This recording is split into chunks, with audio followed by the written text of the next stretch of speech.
موضوع الدرس في أحوال السعداء من النساء سورة التحریم تفسیر ابن کثیر۔ الحمد للہ رب العالمین والصلاة والسلام على اشرف الانبیاء وسید المرسلین سیدنا محمد وعلى آلہ واصحابہ اجمعین۔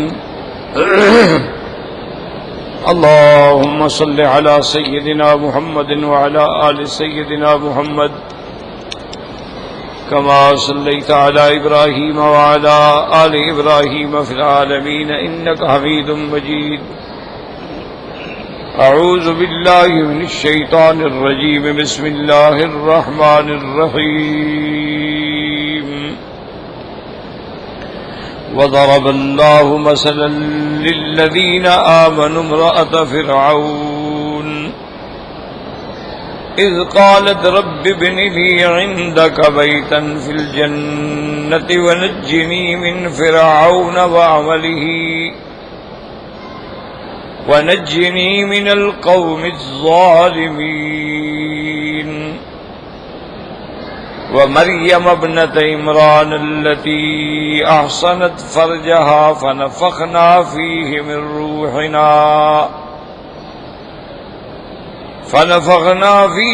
روحنا وصدقت بكلمات ربها وكتبه وكانت من القانتين۔ قال المؤلف والمفسر رحمه الله تعالى: عذاب النفع بعلومه وعلومكم في الدارين آمين، إلى أن قال: وهذا مثل ضربه الله للمؤمنين إنهم لا تضرهم مخالطة الكافرين إذا كانوا محتاجين إليهم، كما قال تعالى: لا يتخذ المؤمنون الكافرين أولياء من دون المؤمنين ومن يفعل ذلك فليس من الله في شيء إلا أن تتقوا منهم تقى۔ قال قتادة: كان فرعون أعطى أهل الأرض وأكفرهم، فوالله ما ضر امرأته كفر زوجها حين أطاعت ربها، ليعلموا أن الله تعالى حكم عدل لا يؤاخذ أبدا إلا بذنبه۔ اب مفسر رحمت اللہ علیہ ان آیات مبارکہ کی تفسیر فرماتے ہیں کہ یہ ایک مثال ہے جو اللہ نے مومنین کے لیے بیان کی ہے، اور قرآن مقدس کے اندر اللہ نے کئی مقامات پر مثالیں بیان فرمائی ہیں،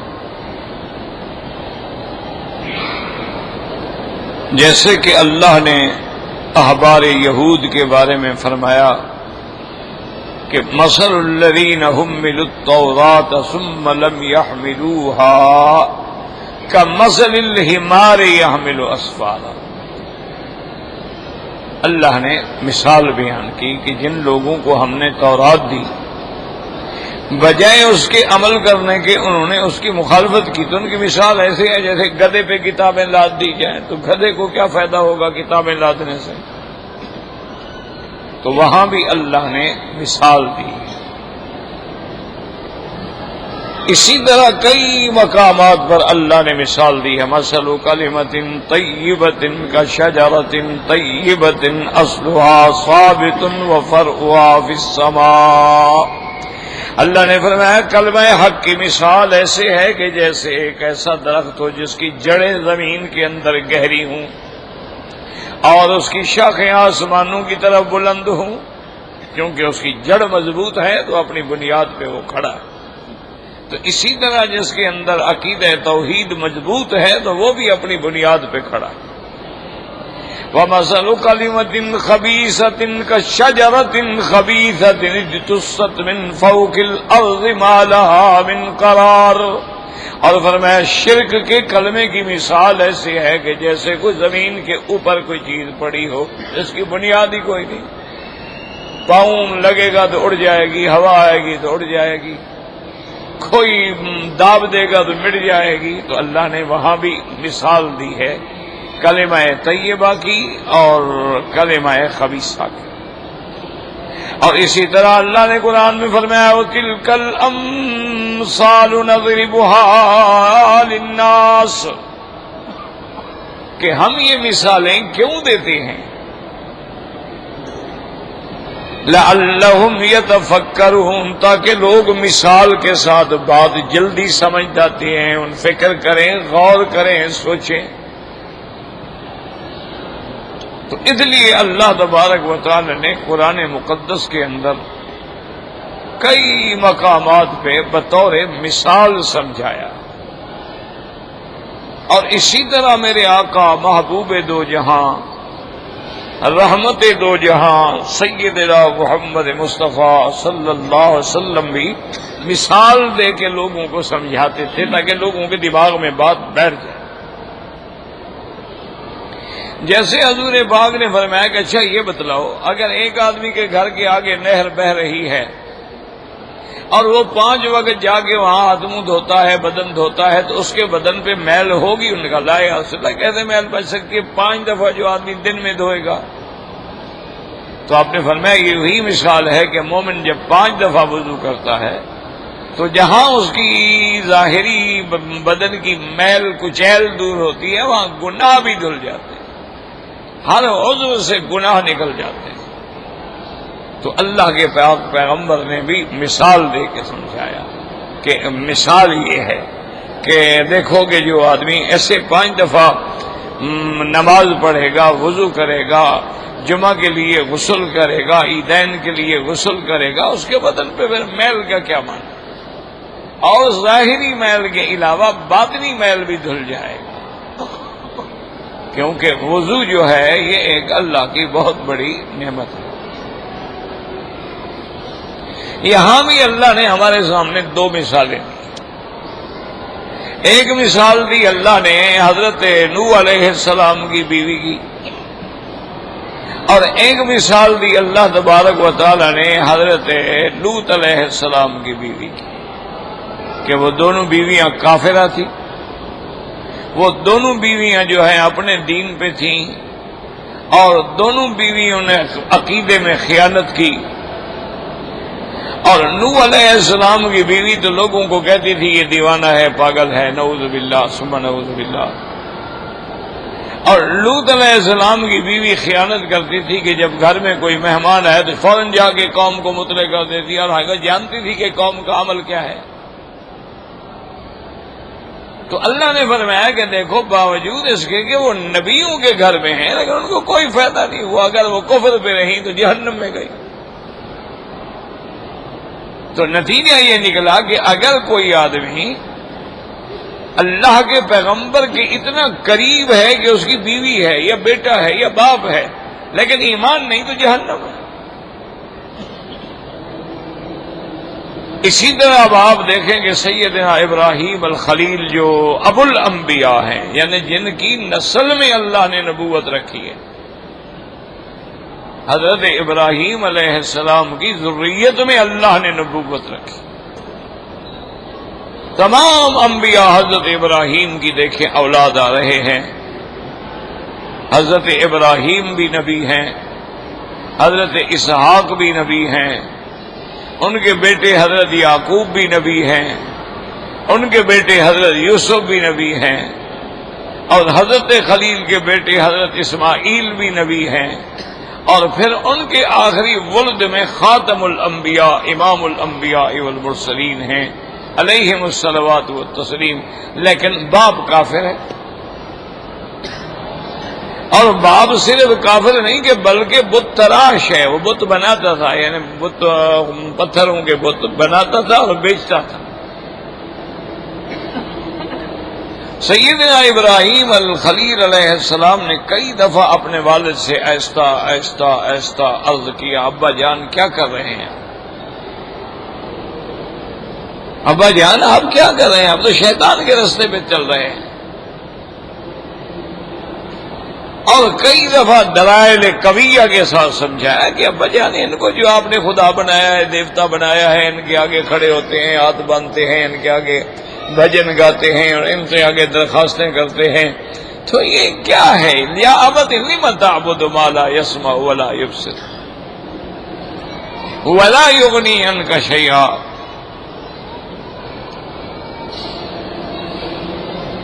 اور اللہ کے پیغمبر نے یعنی ایسی ایسی دلیل، یا ابت انی اخاف ان یمسک عذاب من الرحمن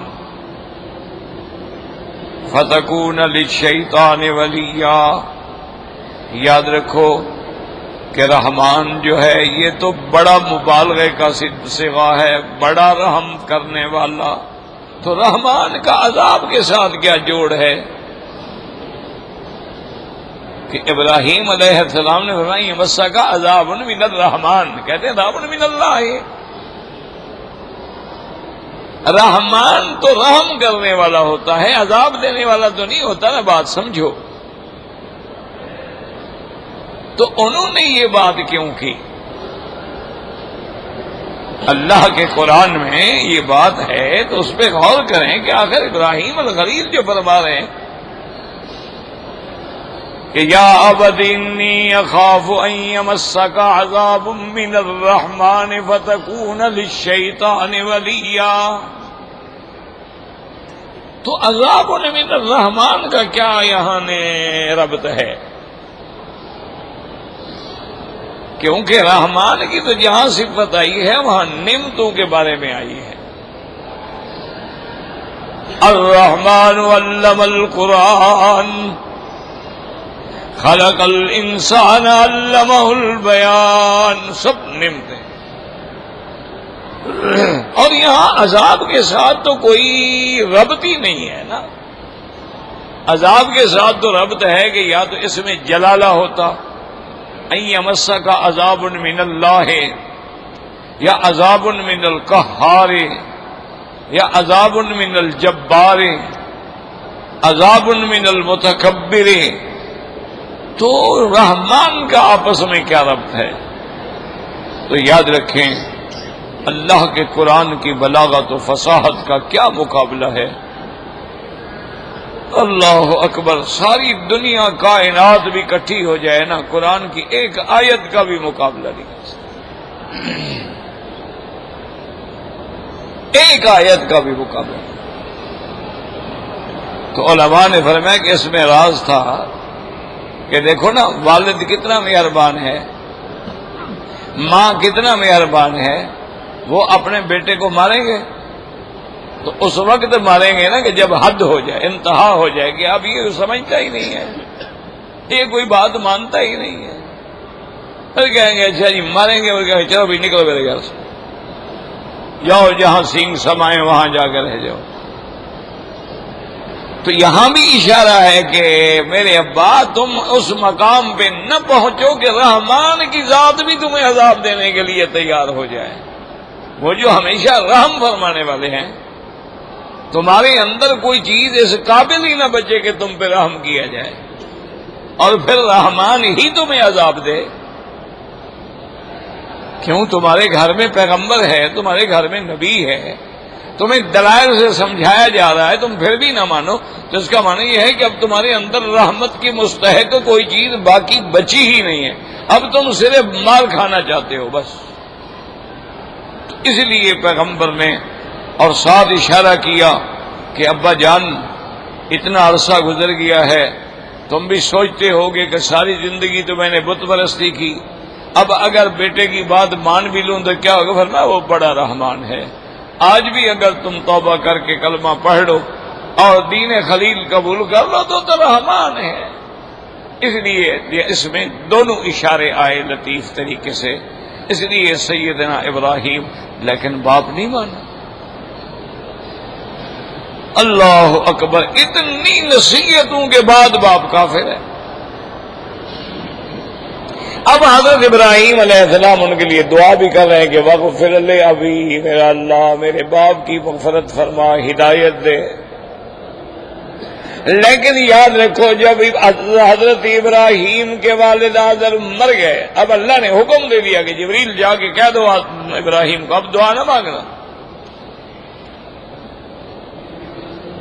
زندگی میں تو کافر کے لیے دعا مانگی جا سکتی ہے کہ اللہ اس کو اسلام نصیب کرے، لیکن جب وہ کفر پہ مر گیا اب اس کی بخشش تو ہونی نہیں، پھر دعا مانگنے کا کیا مطلب؟ اللہ نے فرما دیا کہ کافروں کے لیے کوئی بخشش نہیں، اب دعا جو مانگو مانا اللہ کے حکم کی خلاف ورزی کر رہے ہو۔ اللہ کا حکم آ گیا کہ ما کان استغفار ابراہیم لابیہ الا عن موعدۃ وعدها ایاہ فلما تبین له انه عدو للہ تبرأ منہ۔ اللہ نے فرمایا ابراہیم نے اس وقت تک بخشش مانگی جب تک کہ ایک وقت معین تھا، جب بات کھل گئی کہ اب وہ بالکل ہدایت کے قابل ہی نہیں رہے، شرک پہ موت آ گئی تو ابراہیم علیہ السلام بری ہو گئے۔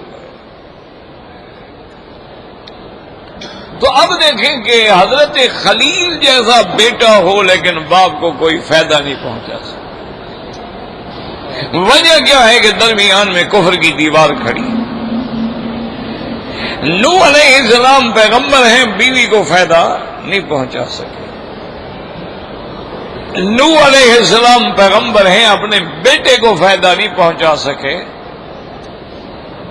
کیونکہ بیٹا کافر ہے، اور نوح علیہ السلام بار بار تنبیہ فرما رہے ہیں کہ یا بنیا ارکب معنا ولا تکن مع الکافرین، بیٹا آ جاؤ ہماری کشتی میں سوار ہو جاؤ،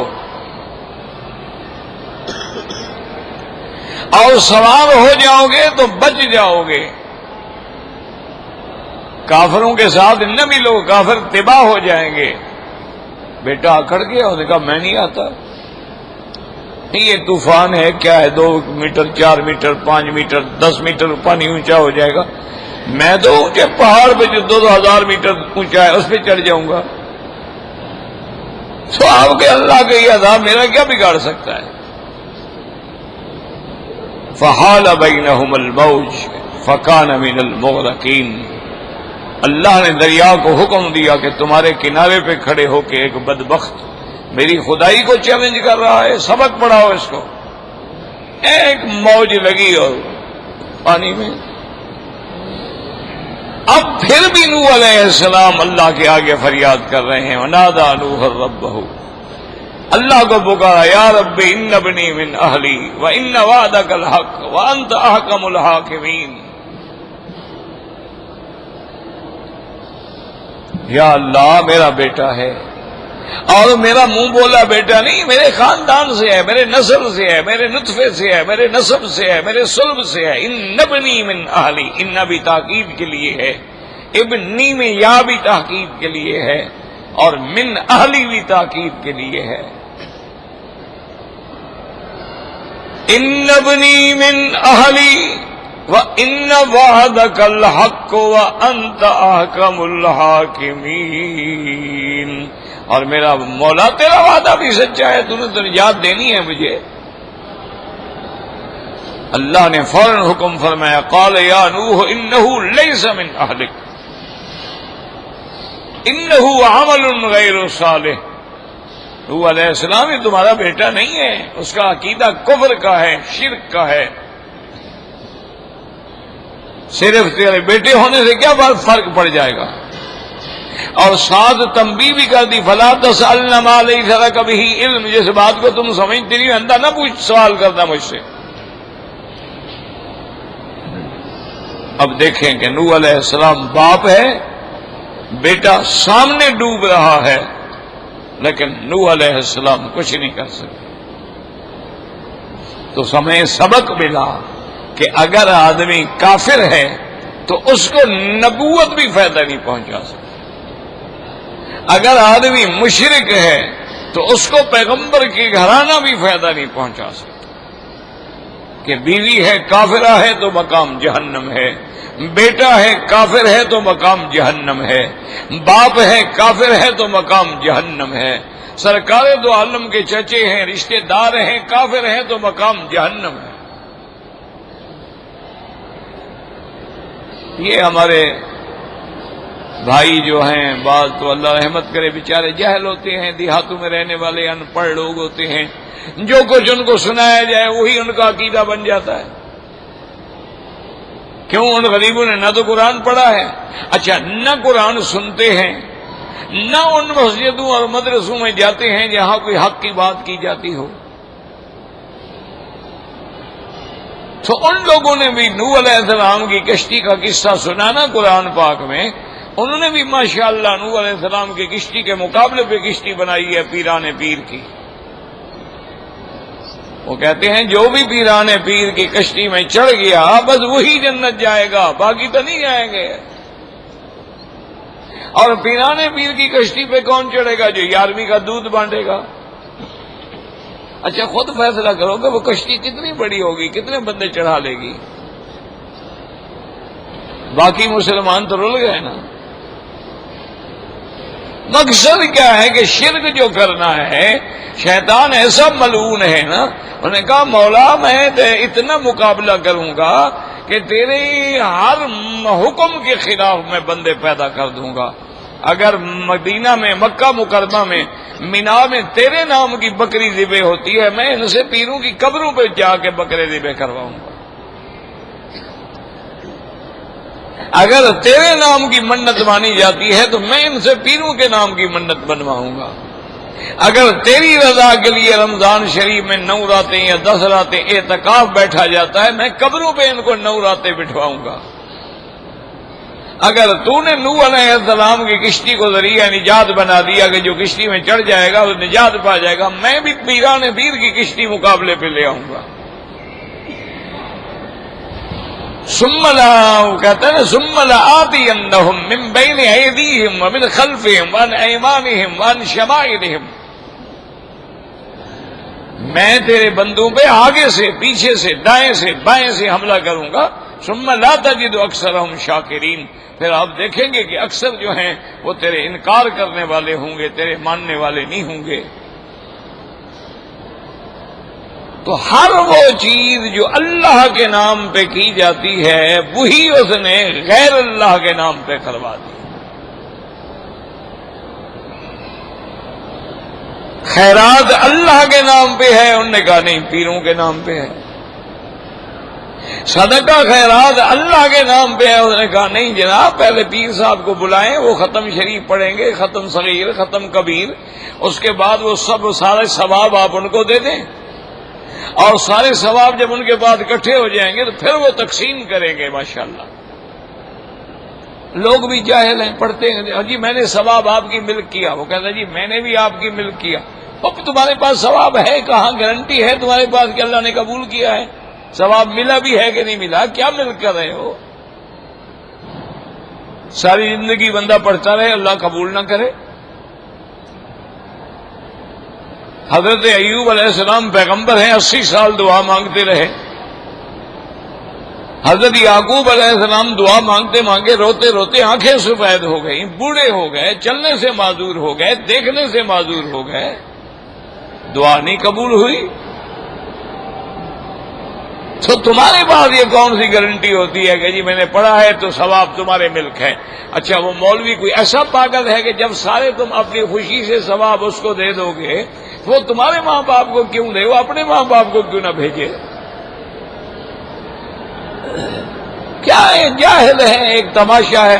وہ بھی جاہل بن کے درمیان میں بیٹھا ہوا ہے ماشاءاللہ، اور سب کے ثواب لے رہا ہے اور ختم پڑھ رہا ہے۔ اس کو بھی پتا ہے کہ میں ایسا نہیں کروں گا تو نہ چاول ملیں گے، نہ مردے کے کپڑے ملیں گے، نہ مردے کے جوتے ملیں گے، نہ پیسے ملیں گے۔ تو اس لیے ہمیشہ یاد رکھیں کہ قرآن کھول کے پڑھو کہ اگر کفر ہے پھر نبی کے گھرانے میں رہ کر بھی تم جہنم سے نہیں بچ سکتے۔ یہ جو جاہلوں کے عقیدے ہوتے ہیں نا، ہمیں پیر چھڑا لیں گے، پیر نہیں چھڑا، ان کو اپنا چھڑانا مشکل ہو جائے گا، تمہیں کیا چھڑائیں گے؟ تو اس لیے اللہ پاک نے 2 مثالیں ہمیں دیں 2 عورتوں کے بارے میں، ایک نوح علیہ السلام کی بیوی، ایک لوط، دونوں کافرہ تھیں، اور دونوں کو اللہ نے فرمایا کوئی فائدہ فلم یغنیا عنہما من اللہ شیئا، اور صرف یہ نہیں فرمایا قیل ادخلا النار مع الداخلین، اللہ ان کو حکم دیا جائے گا کہ جاؤ جہنم میں داخل ہو جاؤ جہنمیوں کے ساتھ. اور پھر اللہ نے دو مومن عورتوں کی مثال دی. فرمایا ضرب اللہ مثلا للذین آمنوا امرأۃ فرعون. اللہ نے فرمایا دیکھو ایمان والی ہے میرے ماننے والی ہے فرعون کے گھر میں ہے اس کی بیوی ہے لیکن اس کو کوئی نقصان نہیں پہنچے گا وہ جنت کی حقدار ہوگی. تو اسی لیے علماء نے مسئلہ نکالا کہ اگر تمہیں مجبوراً کافروں کے ساتھ رہنا ہے جیسے ہندوستان ہے مسلمان مجبور ہیں کہ ان کی بستیاں ہیں بیچاروں کی ہر طرف ہندو ہے تو وہ رہ سکتے ہیں لیکن شرط یہ ہے کہ اپنے دین کو نہ چھوڑیں اپنے دین پہ قائم رہیں. اور جب ایسے حالات پیدا ہو جائیں کہ بھی اب دین پہ قائم رہنا مشکل ہے کہ 10 گھرانے ہیں مسلمانوں کے اور 200 گھرانہ ہندو کا ہے 200 گھرانہ یہودیوں کا ہے 200 گھرانہ سکھوں کا ہے وہ نماز ہی نہیں پڑھنے دیتے جمعہ ہی نہیں پڑھنے دیتے پھر حکم ہے کہ ہجرت کرو چھوڑ دو اس جگہ.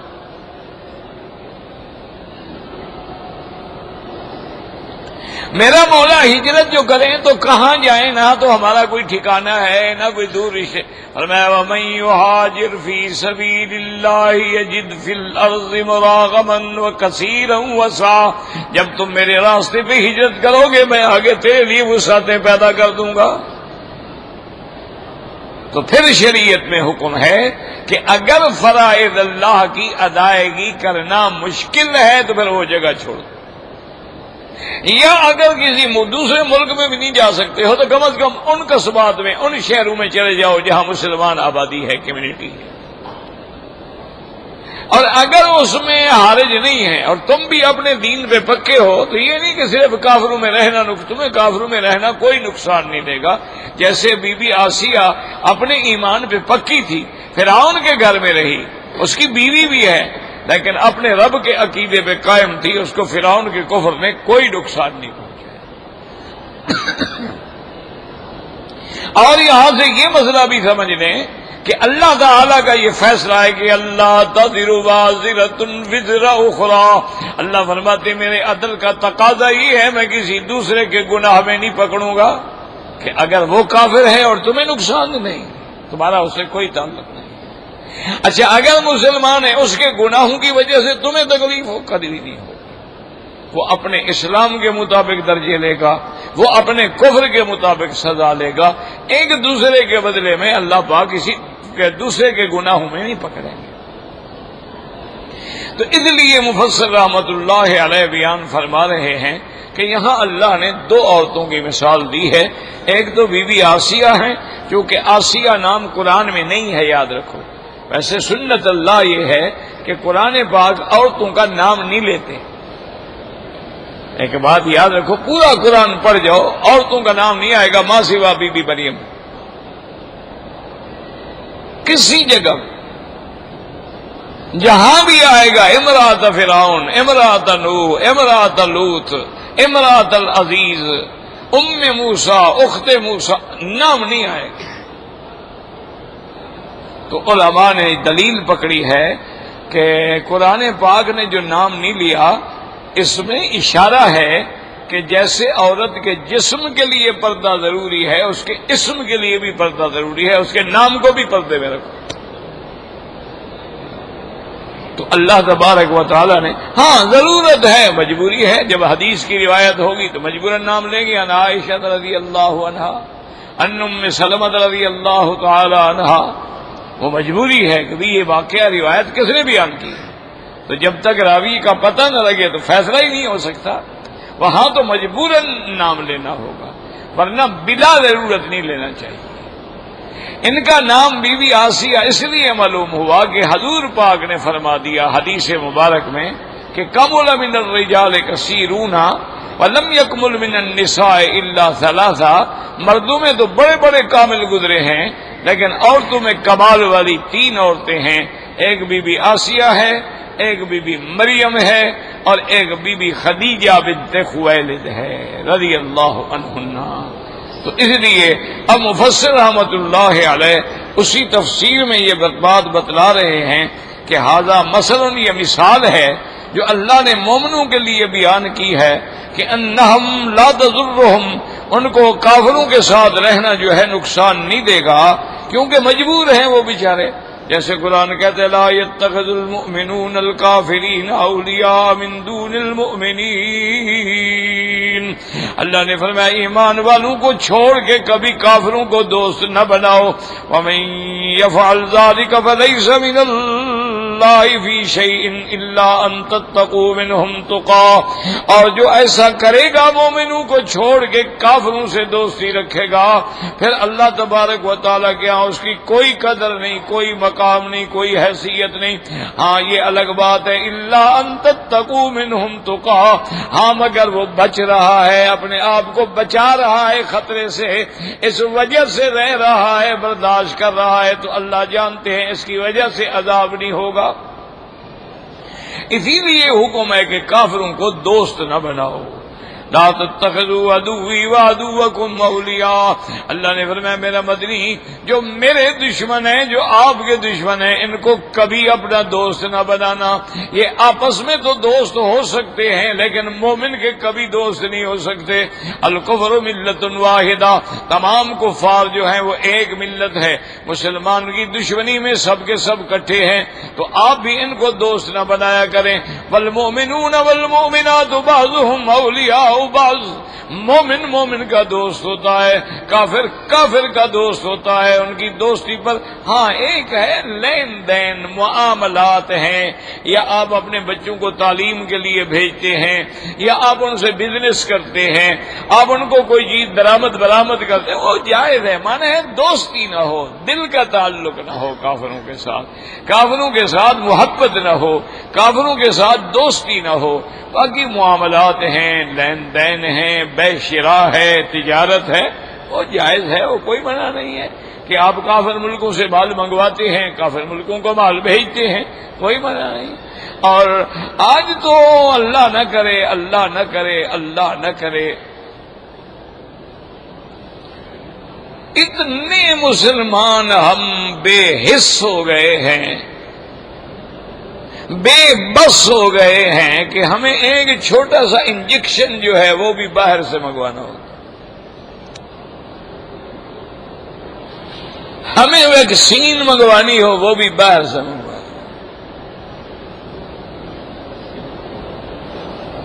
اچھا بڑی چیزیں ہوائی جہاز ہیں فلاں یہ ہو تو چھوڑے، بڑی چیز ہے نا. ہمیں تو کھانے کے لیے برگر بھی وہاں سے منگوانا پڑتا ہے، پینے کے لیے کافی بھی وہاں سے منگوانی پڑتی ہے. ہمیں پراٹھے کھانے کا شوق ہو تو پیزا بھی وہاں سے منگوانا پڑتا ہے. مسلمانوں ہم اتنے گر گئے ہیں، ہم اتنے برباد ہو گئے ہیں. اچھا یہی آلو ہے آپ کے ملک میں مثال کے طور پر 5 روپے کلو، مثال ہے، پہلے ہمارے دور میں تو 4 آنے کا کلو ہوتا تھا، اب پتہ نہیں مہنگے ہو گئے. بہرحال اب یہی آلو وہ تو خریدتے ہیں، اسی کو کاٹ کے اور اس کے فنگر بنا کے اور پوٹیٹو بنا کے، اور کبھی ہیش پوٹیٹو اور کبھی تیش پوٹیٹو اور کبھی کیش ٹوپیٹو، پتہ نہیں کیا کر کے پھر تم سے وہ جناب وہی وہ جو آپ سے 5 روپے میں لیا تھا آپ کو 5000 میں پڑتا ہے.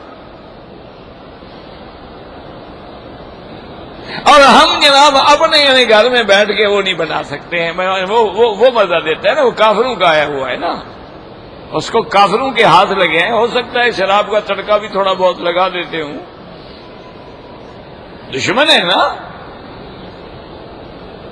بھائی، دشمن پہ کیا ہے تمہارے. اب دیکھو نا ایک چھوٹا سا تجربہ ہے، یہ بپسی وغیرہ پیتے ہیں نا، بپسی کولا ہے یا کوکا کولا ہے، یہ چمچ میں 1 سال کے بچے کو 2-3 دفعہ پلاؤ، پھر سامنے بوتل رکھ دو، ہر چیز چھوڑ کے وہیں جائے گا. اس کا معنی ہے اس کے اندر کوئی چیز تو ہے نا جو اس کو کھینچ رہی ہے، کوئی چیز تو ایسی ڈالی گئی ہے نا جس کے اندر وہ ذہنی طور پہ اتنا مفلوج ہو جاتا ہے کہ اس کے بغیر پھر اس کو چین نہیں آتا.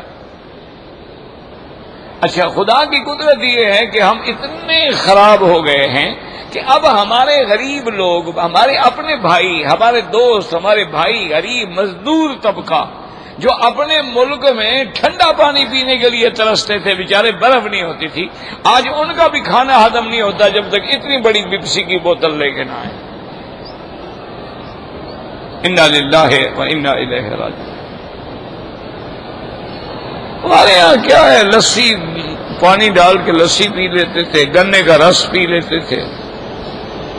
اچھا کسی کو اللہ نے پیسہ دیا تھا تو اپنے کنو مالٹے کو نچوڑ کے پی لیتا تھا، اپنے گھر کا مکھن کھا لیتے تھے۔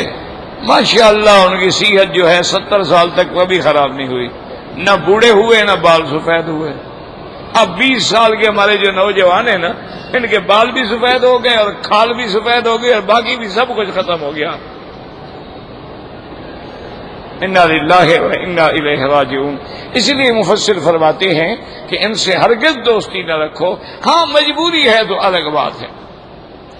قال قتادہ کان فرعون اعطى اہل الارض واکثرهم فواللہ ما ضر امرأة کفر زوجها حين اطاعت ربها۔ حضرت قتادہ فرماتے ہیں کہ فرعون اس زمین کا سب سے بڑا سرکش انسان تھا، سب سے بڑا کافر تھا، لیکن کہتے خدا کی قسم ہے اس کی بیوی حضرت بی بی آسیہ کو اس کے خامد کے کفر نے کوئی نقصان نہیں پہنچایا، کیونکہ وہ اپنے رب کے احکام کی پابند تھی، ایمان پہ کا پابند تھی۔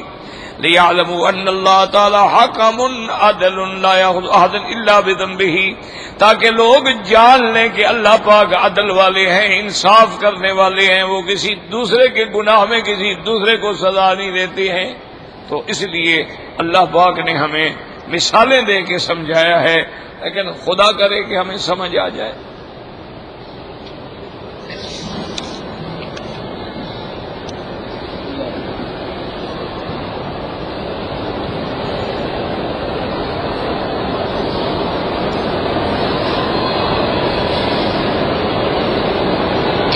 کہتے ہیں جی کہ میری شادی کو 15 سال گزر گئے، اولاد کی خاطر میں نے دوسری شادی کر لی تو پہلی بیوی ان کے گھر والوں نے میرے ساتھ تعلقات ختم کر دیے ہیں۔ میری بیوی اس کے والدین کہتے ہیں کہ تم نے دوسری شادی کیوں کی ہے، اور میری بیوی نے میرے ساتھ بول چال ازدواجی تعلقات تقریباً 5 سال ہو گئے ختم کر دیے ہیں۔ جب حالات یہ ہیں تو تم نے گھر میں کیوں رکھا ہوا ہے، طلاق دو، جان چھڑاؤ اپنی۔ دوسری شادی کرنے کا تمہیں اللہ رسول نے حق دیا تھا، تم نے کوئی گناہ تو نہیں کیا ہے نا، تم نے اگر دوسری شادی کی ہے تو کون سا کفر کیا ہے؟ ان کو نوٹس بھیجو کہ میرے ساتھ سلو کرتے ہو ٹھیک ہے، ورنہ اتنے دن کے بعد پھر میں آپ کی بیٹی کو طلاق دے دوں گا، تم جانا تمہارا کام جانا۔ جب وہ تمہارے حقوق کی ادا نہیں کرتی، تمہارے ساتھ بولتی نہیں، ایسی بیوی کا کیا فائدہ جناب، کو بت رکھا ہوا ہے گھر میں۔ تو اس کا علاج یہی ہوتا ہے کہ طلاق دیں، اور تاکہ تمہارے گھر میں اب دوسری کو وہ بھی جائے اپنی کہیں شادی کرے اور جا کے آباد ہو، تو بلا وجہ لٹکا کے رکھنا جو ہے وہ منع ہے۔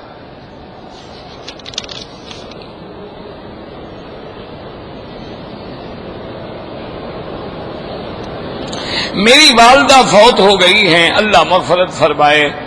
اللہ پاک جتنے لوگ فوت ہو گئے ہیں سب کی مغفرت فرما دے۔ اللہم اغفر لنا ولوالدینا ولوالد والدینا ولمشائخنا ولاساتذتنا ولمن اوصانا واستوصانا ولجميع المسلمین والمسلمات والمؤمنین والمؤمنات الاحیاء منهم والاموات۔ کہتے جی کہ میں آپ سے حضور پاک صلی اللہ علیہ وسلم کے میلاد کے بارے میں جاننا چاہتا ہوں۔ میرے بھائی گزارش یہ ہے کہ یہ جو آج کل ہمارے ملکوں میں مروجہ میلاد ہیں، جھنڈیاں لگاتے ہیں اور بتیاں جلاتے ہیں اور باقاعدہ نعت خواں ہوتے ہیں اور اہتمام ہوتے ہیں، یہ ساری چیزیں بدعات ہیں، ان کا اسلام میں کوئی تعلق نہیں۔ اور یاد رکھو کہ جو آدمی بدعت کرتا ہے گویا اس کا عقیدہ ہے کہ دین مکمل نہیں ہے، میں ابھی پورا کر رہا ہوں۔ اگر دین حضور کے اوپر مکمل ہو گیا تو حضور پاک نے تو حکم نہیں دیا میلاد بنانے کا۔ حضرت ابو بکر، حضرت عمر، حضرت عثمان، حضرت علی، سیدہ فاطمہ، اہل بیت رسول اللہ، کسی نے میلاد نہیں منایا۔ تو اگر میلاد بنانا دین ہے تو انہوں نے کیوں نہیں منایا؟ یہ تو حضور کی وفات کے 600 سال بعد ایک بادشاہ تھا، اس نے رسم نکالی، آج کل مسلمانوں نے اس کو دین بنا لیا ہے۔ جو میلاد مناتا ہے وہ پکا سنی ہے اور عاشق رسول ہے، اور جو میلاد نہیں مناتا ہے وہ پکا وہابی ہے اور منکران بزرگان ہے اور اس پہ فتوے گلاتے ہیں، حالانکہ یہ خالص بدعت ہے۔ ایک دوسری بات یہ ہے کہ بہت بڑے علماء جو تھے، بڑے بڑے عاشق رسول جو تھے صلی اللہ علیہ وسلم، ان سے جب پوچھا گیا تو انہوں نے فرمایا کہ بابا دیکھو، ایک ہے یوم الحزن، ایک ہے یوم الفرح، یعنی خوشی کا دن اور غم کا دن۔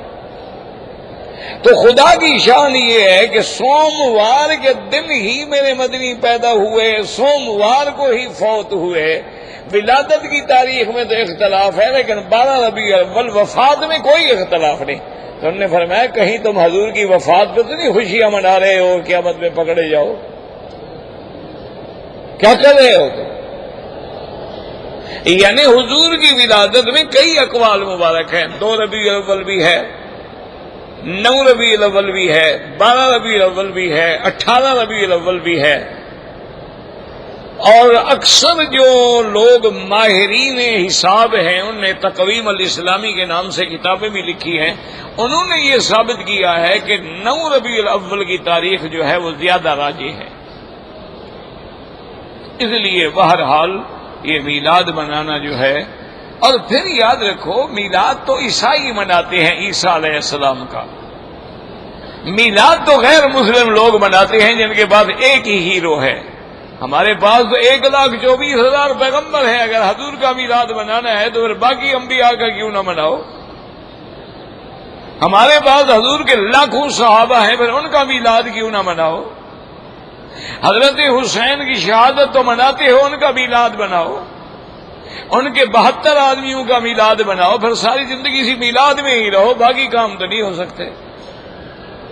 تو یہ تو نہ عقلاً درست ہے نہ شرعاً درست ہے، باقی تمہاری مرضی ہے، جو چاہو کرو۔